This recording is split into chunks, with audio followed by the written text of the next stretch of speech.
तो किसी ने एक कमेंट में पूछा कि ये जो विपस्सना मेडिटेशन है कुछ लोगों को कि इससे बहुत ज़्यादा गड़बड़ी आ जाती है, ब्रेकडाउन आ जाता है, बहुत व्याकुलता आ जाती है, कई लोग छोड़ ही देते हैं विपस्सना करना उसके बाद।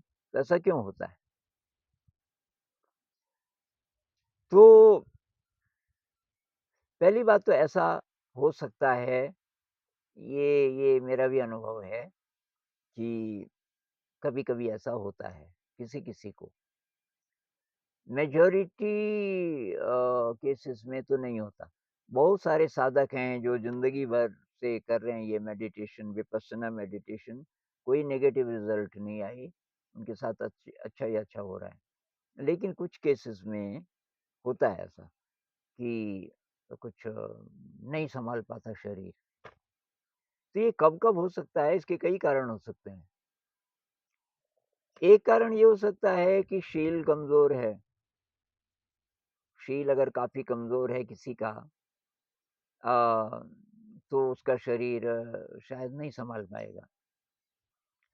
एक किसी ने अति कर दी, कोई लगातार, तो आप अगर ये 10 दिन का कोर्स करें विपस्सना कोर्स, तो वो बोलते हैं कि साल में 1 कोर्स कर लीजिए। किसी-किसी को 2 भी बोल सकते हैं कि चलो 2 कर लो। अब कोई ठान ले कि लगातार ही लगातार करना है और बीच में ब्रेक नहीं लेना और कई-कई महीनों तक। तो ज़रूरी नहीं कि उसका शरीर इसके लिए तैयार हो, तो अति मत कीजिए। कुछ लोग ना जल्दबाज़ी में होते हैं कि मुझे एनलाइटेंड होना है जी, तो एनलाइटेंड होने के बजाय वो पता चला कि शरीर सँभाल नहीं पाया इस एक्स्ट्रा एनर्जी को।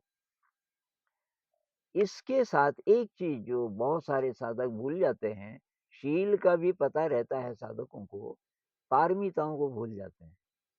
जितनी आपकी एनर्जी बढ़ रही है मेडिटेशन से, तो पारमिताएँ अगर आपकी कमज़ोर होंगी, तो भी गड़बड़ हो सकती है। पारमिताओं में क्या है कि विनम्रता, कृतज्ञता, तो विनम्रता अहंकार का उल्टा है। अहंकार मत बढ़ने दीजिए। विनम्रता, कृतज्ञता, निस्वार्थ सेवा। वैसे 10 पारमिताओं की बात करते हैं भगवान बुद्ध, पर आप 3 को पकड़ लेंगे तो यही काफ़ी है। विनम्रता, कृतज्ञता, निस्वार्थ सेवा।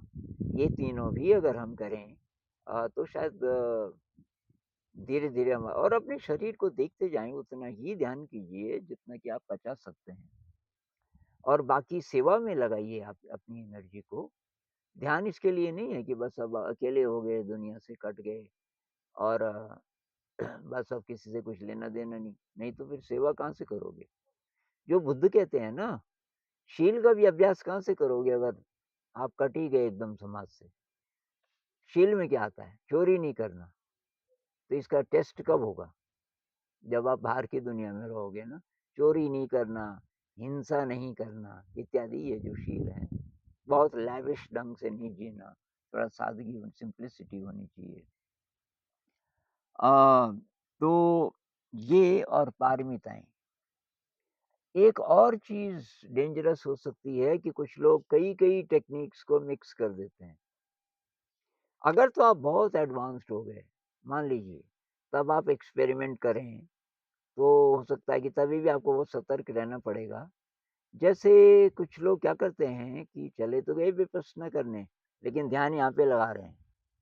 ये जो पतंजलि वाला ध्यान है, उसमें शायद यहाँ पे ध्यान लगाते हैं।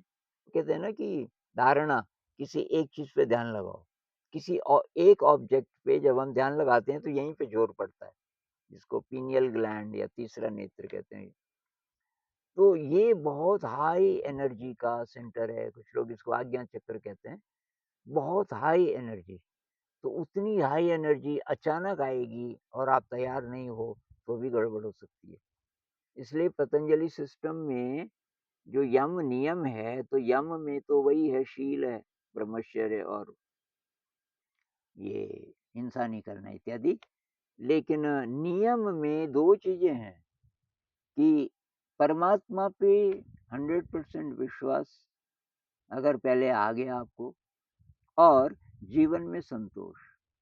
कोई प्रॉब्लम नहीं है, आप सैटिस्फाइड हैं, कुछ नहीं चाहिए, कोई कामना नहीं।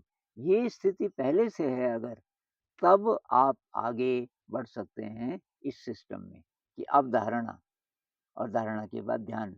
तो ये बहुत एडवांस्ड है। तो ये भी हो सकता है या और भी विधियाँ बहुत प्रकार की हो सकती हैं। उनको मिक्स करने से क्या होगा अब ये तो आपको पहले से पता नहीं है। तो ये भी एक कारण हो सकता है। लेकिन आप सेफ ढंग से अगर करें इसको, दूसरी बात, विपश्यना का मतलब ये नहीं कि बैठ के करो।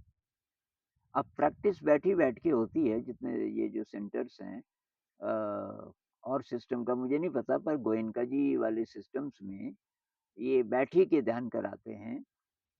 हालाँकि वो बोलते हैं कि इसको फिर जीवन में लागू कैसे करना है, लेकिन वहाँ जो प्रैक्टिस है वो केवल बैठ के ही होती है। वही हो भी सकता है किसी सेंटर में कोई कोर्स आपने बनाया तो चलते हुए, काम करते हुए इत्यादि वो तो बोल ही सकते हैं, वो आपको खुद करना पड़ेगा। तो आप सतिपट्ठान सूत्र अगर पढ़ें, तो ये जो बैठने वाला ध्यान है इसके बारे में बस एक ही पैराग्राफ है और बाकी सूत्र है 50-60 पेज होंगे। बाकी वो कहते हैं कि सब कुछ काम करते हुए आप ध्यान में रहिए। तो ये चलते हुए शरीर चल रहा है, लेटा हुआ है, बैठा है, खड़ा है, हर स्थिति में और आप कपड़े पहन रहे हैं, आप बाथरूम में हैं, आप खाना खा रहे हैं, हर स्थिति में। आज के संदर्भ में आप कहें आप लैपटॉप पे काम कर रहे हैं, आप बस में बैठे हैं, कुछ भी काम करते हुए आप सजग हैं। सजग का मतलब माइंडफुल है। आपको अपने शरीर का पता चल रहा है या तो कोई साँस पे ज़्यादा ध्यान लगाता है तो साँस का पता चल रहा है। तो ये अभ्यास हमें खुद करना पड़ेगा। हम बैठ के करेंगे तो बाकी टाइम में अगर हम माइंडफुल नहीं हैं तो भी मेरे ख़्याल से भगवान बुद्ध जैसा कह रहे हैं वैसे तो आप नहीं कर रहे हैं।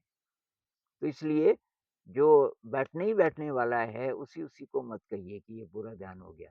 उसमें आपका आ गया कायानुपस्सना और वेदनानुपस्सना।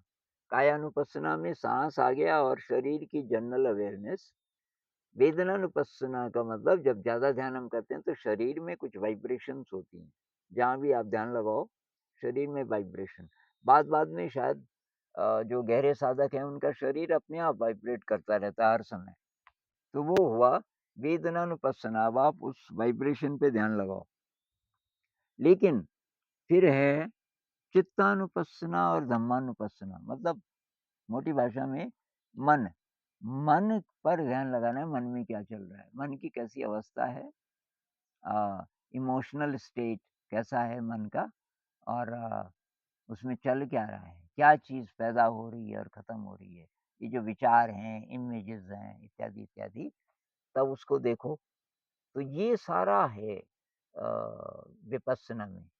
पूरा सतिपट्ठान सूत्र है और उसमें से जितना सेंटर में अभ्यास कराते हैं, उसको कीजिए उसी तरीके से, लेकिन बाकी सूत्र जो कहता है और वहाँ भी लेक्चर में इसके हिंट्स आते हैं कि भई इसको आप धीरे-धीरे बाद-बाद में कहते हैं कि हर समय इसको लागू करना है। वो आपको खुद करना पड़ेगा और फिर भी संवेदनशील रहिए, फिर भी हो सकता है कि आपका शरीर ना पचा पाए क्योंकि इंटेंस है, बहुत इंटेंस है ये मेडिटेशन। तो शरीर को देखते हुए उतनी ही प्रैक्टिस कीजिए जितना कि आप कर सकते हैं। शील का ध्यान रखिए, पारमिताओं का अभ्यास कीजिए, डाइट ठीक रखिए, बहुत सारे साधक डाइट का ध्यान नहीं रखते, तो आजकल तो बहुत आपको सतर्क रहना पड़ेगा क्योंकि क्या खा रहे हैं, अब ये फ़ास्ट फूड है, आपका ये नूडल्स वग़ैरह पहले से प्रोसेस्ड फूड है, बेकरी वाला खाना है, तो ये ध्यान के लिए मेरे ख़्याल से ज़्यादा उपयुक्त नहीं है। और जो मांसाहार है, अल्कोहल है, ये तो आपको पता ही होगा, ये तो बिल्कुल ही ठीक नहीं है। तो खान-पान पे ध्यान दीजिए, बहुत सारे साधक हैं एक्सरसाइज़ ही नहीं करते, सोचते हैं बस हम ध्यान करते हैं यही बहुत है। नहीं, एक्सरसाइज़ बहुत ज़रूरी है। भाई बुद्ध तो चले बहुत ज़िंदगी में, चलते ही रहते थे, तो बैठे ही थोड़ी रहते थे। तो ये और क्रिएटिविटी बहुत ज़रूरी है। तो बुद्ध तो बांसुरी बजाते थे। ये थीक नैत हन की एक किताब है अ, ओल्ड पाथ व्हाइट क्लाउड्स ऐसा कुछ नाम है। किसी ने ट्रांसलेट किया हिंदी में, जहाँ-जहाँ चरण पड़े गौतम के। तो उसमें थीक नैत हन कहते हैं कि बुद्ध बहुत अच्छी बांसुरी बजाते थे और वो किसी को कहते हैं कि जब से उनको ज्ञान प्राप्त हुआ, अब तो बांसुरी बहुत ज़्यादा अच्छी बजती है। तो ये जो क्रिएटिविटी है, ख़ासकर म्यूज़िक है, इसको भी ट्राई कीजिए, इसमें भी डूबिए। अब आप बोलोगे कि विपश्यना केंद्र में तो बोलते हैं कि बिल्कुल और कुछ नहीं, भाई वो इसलिए बोलते हैं कि 10 दिन आप पूरे फ़ोकस्ड रहें और चीज़ों की तरफ डिस्ट्रैक्ट ना हों। लेकिन बाद में वहाँ से जब बाहर आप आते हो, तो ये बैलेंस्ड ज़िंदगी तब होगी जबकि क्रिएटिविटी को आप क्योंकि क्रिएटिविटी से भी कुछ-कुछ मेडिटेशन हो जाता है। ये जो कॉर्पस कैलोसम है, मेडिटेशन से भी ये थिक होता है, क्रिएटिविटी से भी होता है, खासकर म्यूज़िक से। तो म्यूज़िक में डूब गए अगर आप बिल्कुल, तो भी थिंकिंग ड्रॉप हो जाएगी। मुख्य उद्देश्य ये है ना हमारा कि मन शांत हो जाए, उसमें कुछ ना विचार ना चले या बहुत कम चले। तो उसके लिए म्यूज़िक भी एक तरीका है। म्यूज़िक में आप डूब गए कुछ देर के लिए, तो वो ध्यान के लिए ध्यान में मदद करेगी वो चीज़। तो ये सब चीज़ों का आप ध्यान रखेंगे तो ऐसा नहीं होगा कि विपश्यना से नहीं हुआ वो, विपश्यना का सही प्रकार से जब हम प्रैक्टिस करते हैं, तो तब कुछ गड़बड़ मेरे ख़्याल से नहीं होगी।